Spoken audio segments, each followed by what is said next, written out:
Welcome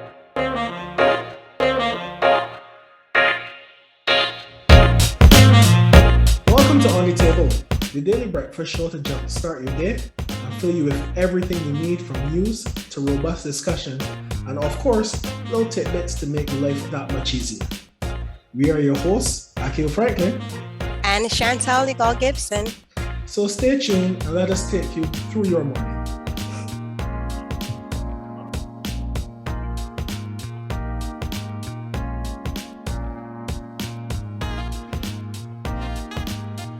Our first discussion is about the distribution of the rollout carts to every household in Barbados. This project would have started on September 22nd, and so far they've been making remarkable progress. Join us as we talk to Public Relations Officer of the Barbados Sanitation Authority, Carl Padmore. On September 17th, the Sanitation Service Authority and PostSource Limited embarked on an ambitious mission to distribute rollout carts to every household in Barbados. It is now the beginning of September, and thus far they have rolled out 16,000 carts to date. And this is being done under the Residential Waste Collection Improvement Project. And joining us for this segment of What's Brewing is Public Relations Officer of the Sanitation Service Authority, Carl F. Padmore. Welcome to What's Brewing, Carl. Thank you. It's a privilege to be part of this program and any forum really to get the good news of SSA out. And I know that you have a keen eye for things recycling, and I'm happy to just share information with you. Well, let's dive straight into it. As I said in our introduction, that you have distributed just over 16,000 carts to date. It is important for the public to know that there's actually two different carts, or two types of carts rather, that you guys will be distributing. One of which is for recyclable material, and the other is for general garbage disposal material. Do you care to expand on that? Yes, so we have distributed well over 16,000 roll out carts and the recycling bin. The recycling bin is blue. The roll-out cart has the green cover.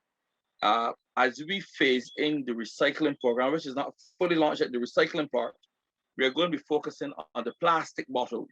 Sometimes if you look at the bottom of plastic bottle, you may see a number like 1, 2, 5. Those numbers, drink bottles, that type of thing, those are the ones that we're going to be recycling first.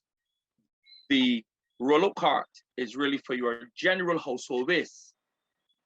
And we want persons to get into the habit of separating that source. It takes well over $15 million to build a new landfill.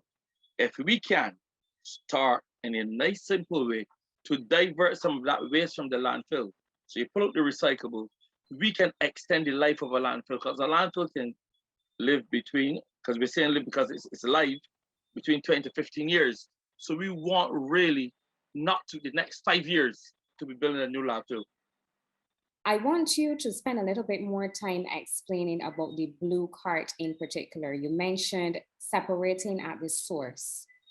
And in layman terms, tell us what exactly does that mean? Okay, separating at source, let us then take you back. So you have a household and you're generating waste in there.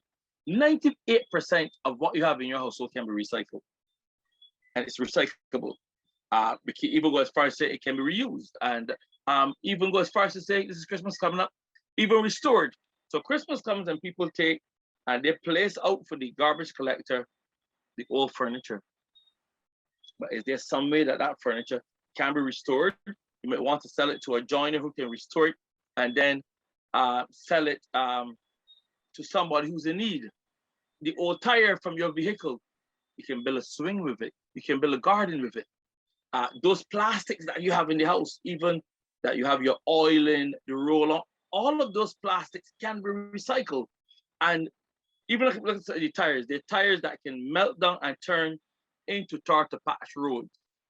So if we look at that, that's what we're aiming for. So with a simple recyclable bin, the blue one, we don't want to put everything at you. So let's focus on the bottles first. We're gonna get metals, but we want to focus, because when we did a survey, most of what you have in your house that goes into the bin is plastic, not necessarily metal or paper.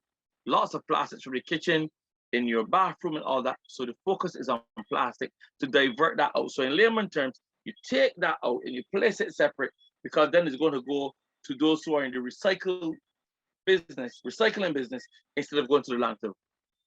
In terms of the colors of the bins, what went into the thought process behind determining the colors for the respective bins?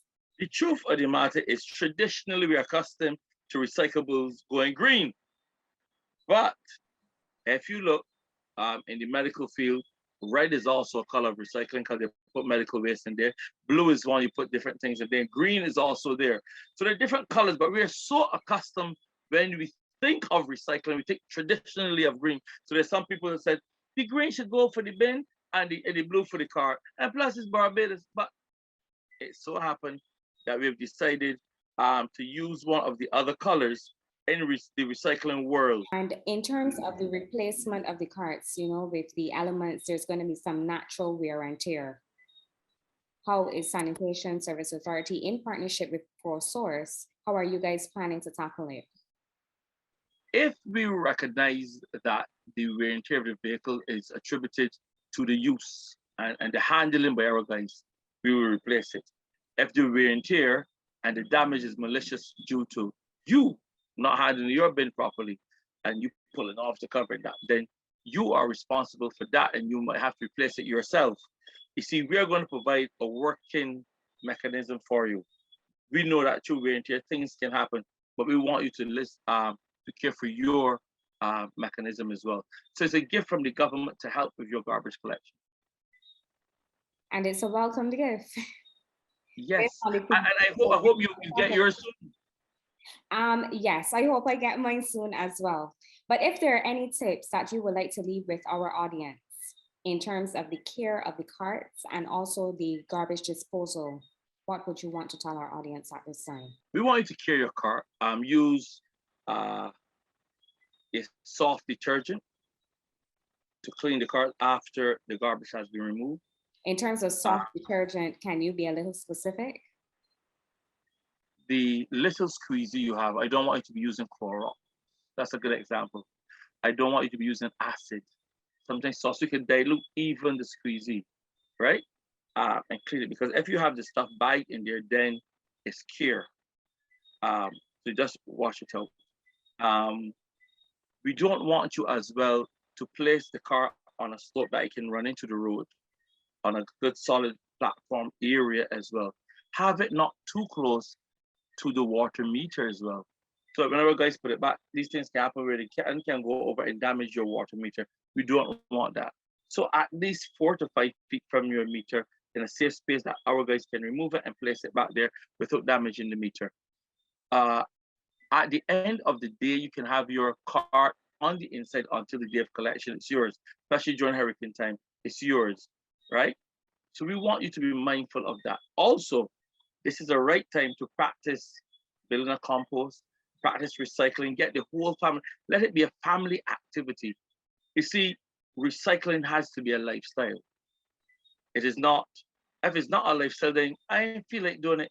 If it's a lifestyle, you're gonna get it, you're gonna breathe it, you're gonna think, how do I carry the bin? What do I do with the garden waste? Because the garden waste, although you cut down the trees and stuff, especially the grass, that is natural mulch. And if you build a compost, it goes back into the ground. It has the natural nutrients for the plant. So these are some things we want you to desist from placing dead animals in the bin. People do that. Needles, please place the needles in a plastic container to seal it. When it's full, then take it to your nearest polyclinic or to the doctor's office. So simple things like that we would want you to do. Do not put sharp objects inside there. If it's a can, collapse the can if you're going to place it in there, or even practice separating the cans at source, or the metals at source, right? All of these are little things that you can practice at home to ensure that one, you carry your bin, it's easier for our guys, and the environment smiles at you. And it is on that note, Mr. Padmore, that we thank you so much for joining us on this segment of What's Brewing.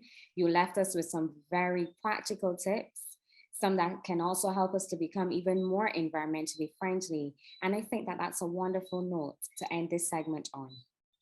Blessings on you and your program. Thank you, Mr. Padmore. Thank you for that, Tamisha. And Mr. Padmore, I am sure to look out for my bin in the area of St. John in the near future.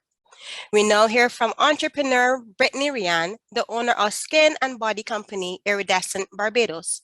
We will be giving insight on her skincare products and her inspiration behind the brand. On the week segment of Buttering Your Bread is the owner of the local skincare business, Iridescent Barbados, Brittany Ryan. Brittany, welcome to the show. Thank you so much, Ashley. It's honestly an honor and a privilege to be here with you today. I'm very excited. So am I. Now, Brittany, as a skincare product producer and enthusiast, what are the concerns you've heard from your customers as it relates to their skin during COVID-19? Well, honestly, the main thing has been mask knee. Obviously, we're wearing masks all the time. So this general area here tends to get breakouts, even for people who have not been experiencing breakouts or acne for probably majority of their life, or even for years since they've been teens, etc. So I've found that a lot of my customers, regardless of the age, they're experiencing the mask knee. And it is quite a problem because we can't get away from wearing the mask. So from the name itself, it's caused by the mask, but what exactly, because it's something that we have to do, but what is the process exactly that causes us to break out? Okay, so basically when you're wearing the mask, when you're talking, you're basically creating hot air, right? So within the mask itself, it causes it becomes moist. So the moisture within that area causes like a breeding ground for bacteria to grow, and then that leads to the breakouts. How have you ensured that your formulas aid in the prevention of these breakouts? Well, my formulas actually contain antimicrobial or antibacterial ingredients that have those properties. So for example, tea tree oil is a very good ingredient which has those properties in it, which is specifically in my serum. But in my other products, they also have an anti-inflammatory ingredients, which also help with the inflammation that would come up from the bacteria causing the acne. Okay, so for persons like you and I who like skincare, may know what those terms mean. So can you break down the two micro words and anything else that you think would make persons understand better what you're actually saying? Okay, so basically it's just bacteria is what I should say. So anti being that is against it, so against the microbials, which basically are like bacteria. They're just like really tiny, so you basically can't see them, and just that being what creates the acne. Mm-hmm. So how do we combat these breakouts, speaking specifically to products that we can use, one's diet and everyday actions? Okay, for one, I want to start with the mask. I definitely recommend changing your mask or removing your mask every 4 hours. The other thing would be to use disposable masks if you can. If not, if you're going to use the reusable ones, then I recommend you washing those as frequently as possible, because it definitely is going to hold in that bacteria, and you don't want to constantly be putting that back on, and then it's like you're just making it worse every time you reuse it. So definitely recommend that for the mask. Then when it comes to regular habits, such as like your pillowcase and stuff like that, you want to be changing that like every 1 to 2 weeks. I also would recommend using satin pillowcases, because those are really good on the skin and it causes less friction. The other thing would be, well, moving into the products, for my cream cleanser, it actually contains oils, and some people might get scared about that, but oils actually bind to the dirt and the makeup that you may be wearing throughout the day, and it helps to dissolve it, which you really want to have a good canvas. Anytime that you wash your face, you want to make sure that when you do that, you make sure that everything is clean, your pores are clean. So that, to me, I love, and my customers have been loving the cream cleanser because it definitely gets the job done without stripping your skin. The next thing would be the serum. Lots of people, once again, contrary to popular belief, they don't like to use oil on oily skin. However, with oily skin, your skin is actually in overdrive and it is overproducing oil. So when you don't provide it with oil, it just kicks in another gear and it's like, okay, I need to produce more oil. But basically that causes your pores to become inflamed and then that causes more acne. So I recommend using the serum to help reduce the inflammation. Like I said, it has in the antibacterial and antimicrobial ingredients. So that would definitely help, especially in the area or any other area for that matter. Like I said, if you have oily skin or if you're just getting the inflammation from the mask. And then, wait, there are other products, sorry. Besides those, I would recommend doing spot treatment for those who actually experience scars from the mask. So you want to make sure that you do that every night, basically, if you wear sunscreen. Well, specifically for our spot treatment, if you wear sunscreen, then you can wear it during the day. I also recommend using an exfoliator. Exfoliating is really important because it helps to get rid of that layer of dead skin cells. You don't want that to be building up under the mask. It already is causing more inflammation than necessary. So exfoliating helps to, just minimize having that excess buildup there, along with using a mask, because this is more of a deep cleaning. Along with the regular cleansing that you do every day, the mask helps to deeply absorb anything that's in your pores. So those 5 products, unless you don't need to spot treat, the other 4, I definitely would recommend sticking to a good skincare routine just to help manage, basically, because you can't do anything with the mask. So you definitely want to manage what's going on underneath.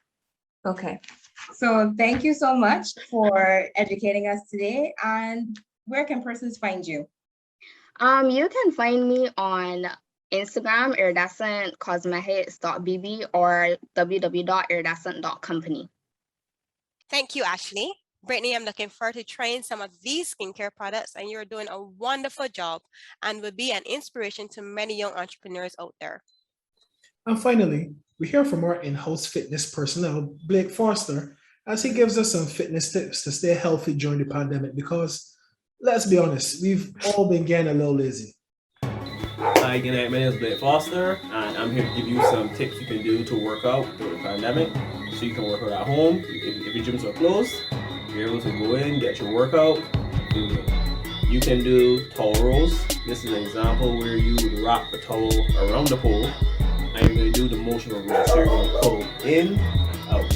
You're going to work your shoulders, work your chest, you work your core, stabilizing muscles and glutes. If it's easy, then you can switch and do one arm because it'll give you a burn. My personal recommendation is 10 reps into 3 to 5 sets. What next you can do is push-ups. One of the most basic from that exercise you can do that works the entire body. You can do variation push-ups. You can do normal push-up, you can do clap push-up, you can do muscle push-ups, you can do super push-ups, you can do archer push-ups, you can do diamond push-ups. Each one will individually work a different part of your tricep, chest, and core. Normal push-ups.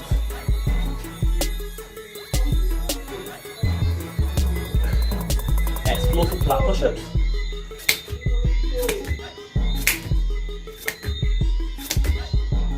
And finally, pike.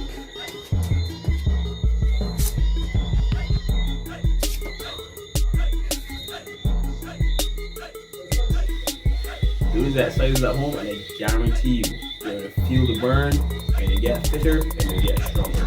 So let's get it through this pandemic, people.